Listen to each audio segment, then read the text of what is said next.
Hello, and welcome to a special breaking news episode of the Haaretz Podcast. I'm Allison Kaplan Sommer in Tel Aviv. In Israel, we are used to being surprised by wars during the Jewish high holidays, but this time the surprise has come in the form of a comprehensive plan to end a war. On Monday, U.S. President Donald Trump took to the podium at the White House and announced his plan under which, Trump said, the Gaza war will immediately end and all Israeli hostages will be released within 72 hours.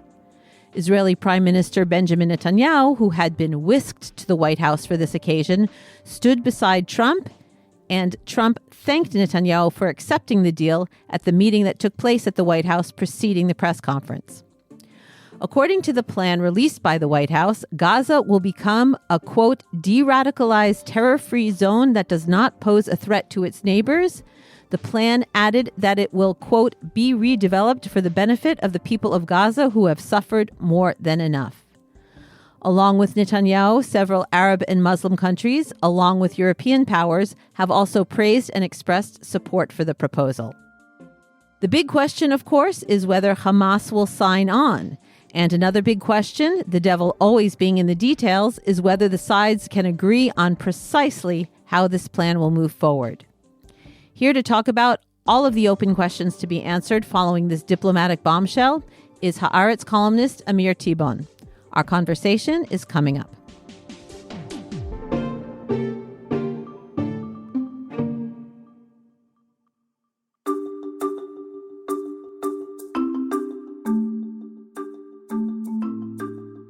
Around the world, the fight is on to preserve critical and independent media. Haaretz, Israel's oldest newspaper, upholds its long tradition of accurate, committed, and incisive journalism, refusing to bend its reporting to pressure from any government or leader. A digital subscription to Haaretz gives you up-to-the-minute news and analysis in English from journalists who live Israel's reality and are committed to covering the Middle East and its global repercussions.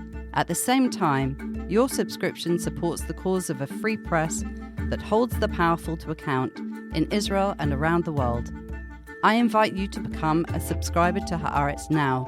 Just go to Haaretz.com and use the code Haaretz10, that's Haaretz with the number 10, for 10% off an annual subscription. Amir Tibon, welcome to the podcast. Hi, Allison. Thanks for having me. Amir, can you tell us what happened last night, Israel time, at the White House between Prime Minister Benjamin Netanyahu and President Donald Trump? I can try. I don't know if I have all the details yet. I don't know if anyone has all the details, to be honest.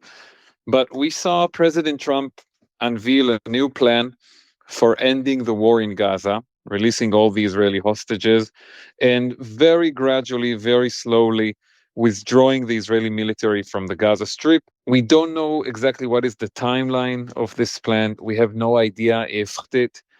We know that Prime Minister Netanyahu, standing next to Trump, said that he accepts it, but his own government, with some of his far-right coalition partners threatening to leave the coalition if this deal goes forward. So what we saw was a plan with big headlines, but a lack of details. And we don't know yet if there is actually the political will to carry it forward. From what we know of this plan, what are the elements that we see Israel embracing, and what are the elements that we see as huge stumbling blocks towards a real full-on Israeli buy-in into the plan? The only part of the plan that is very clearly defined and has a timetable and exact numbers is the part that has to do with the release of the hostages and, in return, the release of Palestinian prisoners from Israeli jails. The Trump proposal says very clearly that 72 hours after it is signed by both sides, all the hostages should be released. This includes the 20 hostages who are considered alive, among them my dear friend and neighbor all kidnapped from Kibbutz Nachal Oz, and his family is waiting for him. You're actually speaking to us from Kibbutz Nachal Oz, right? That's true. Yes, I'm here in my home. So that, all the living hostages and then all the 28 hostages who are considered to be dead. Once they are all released, Israel is supposed to release 250 Palestinian prisoners who have been sentenced to life in prison. These are the most, I would say, dangerous, famous, symbolic, heavyweight prisoners in the Israeli jail system. Many of them are convicted terrorists. Many of them are sitting in jail for multiple acts of murder. And just to give you perspective, there are less than 300 Palestinians currently in Israeli jails who are serving life sentences. So releasing 250 of them is a big deal. And it's a big achievement for Hamas. And on top of that, there is also supposed to be a release of 1,700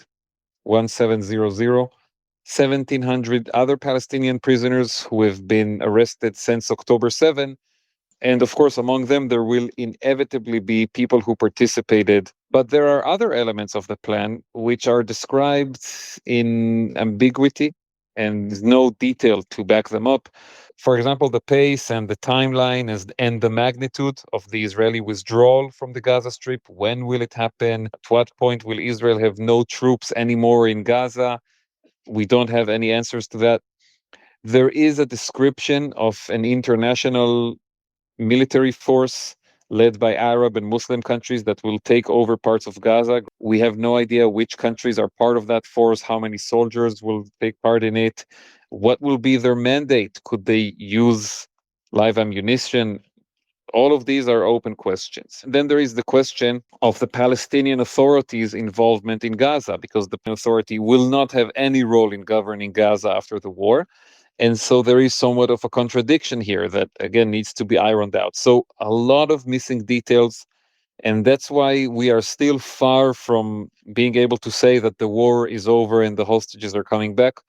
Everything that's missing here, all the blanks have to be filled. The big question right now, that the proposal as it stands in Hamas's hands, let's say we take Netanyahu's word for it, that Israel's on board, even though we all have many misgivings about what you described being swallowed by his far-right coalition. But the big question is whether Hamas could sign on to a deal which sounds essentially suicidal for Hamas. They are no longer in charge of Gaza. They're no longer running Gaza.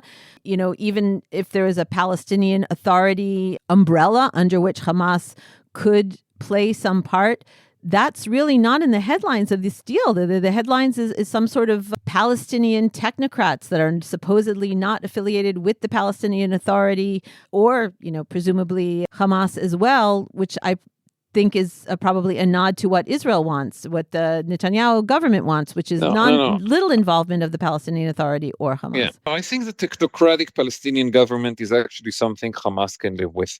The problems for Hamas in this agreement, first of all, the Israeli withdrawal from Gaza, which right now is phased and gradual and completely under Israel's own timetable.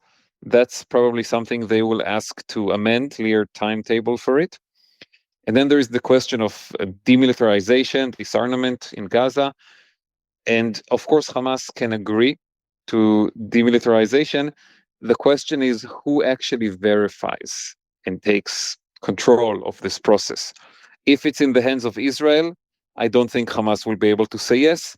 If it's under the authority of this multi-Arab force, but all of these issues still, like I said, have to be spelled out. There needs to be concrete details. Say yes to this plan, but also will not say no.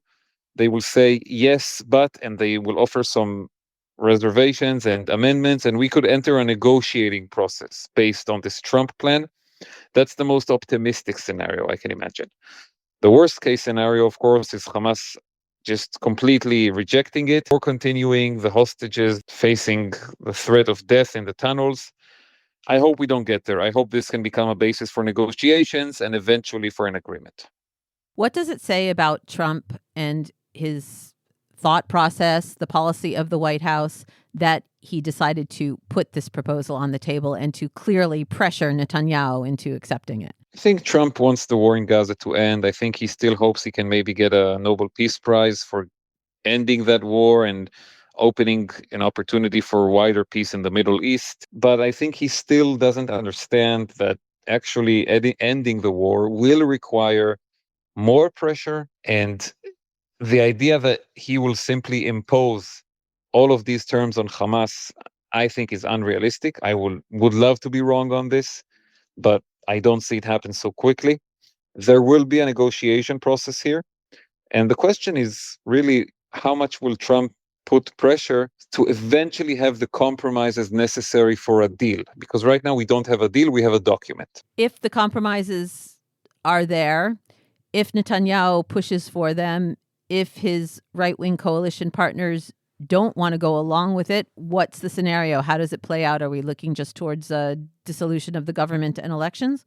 This could very well lead to the collapse of the Netanyahu government, because the far-right elements of it cannot live with this plan.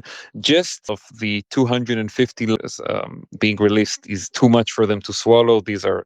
And both said that the only way to bring back the hostages needs to be military pressure, not deals with Hamas, not the release of terrorists. Netanyahu and Smotrich and Ben Gvir are hoping to reject the plan, and that way they will be relieved of the dilemma of what to do. Yes, and asks for some, then we could have a political crisis in Israel elections. Well, Amir, as we in Israel go into this observance of Yom Kippur, we have plenty of time to pray for peace, and we'll all put in a special prayer for the hostages, and including your friend and neighbor Omri Miran, and hoping that this somehow turns into a situation in which he can come home and be reunited with his family and his community. What we hope for, this is what we need, and this is what will make so many people in this country finally able to breathe.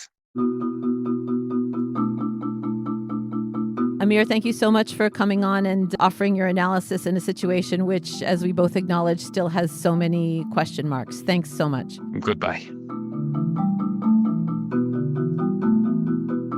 And that's it for this episode of the Haaretz Podcast.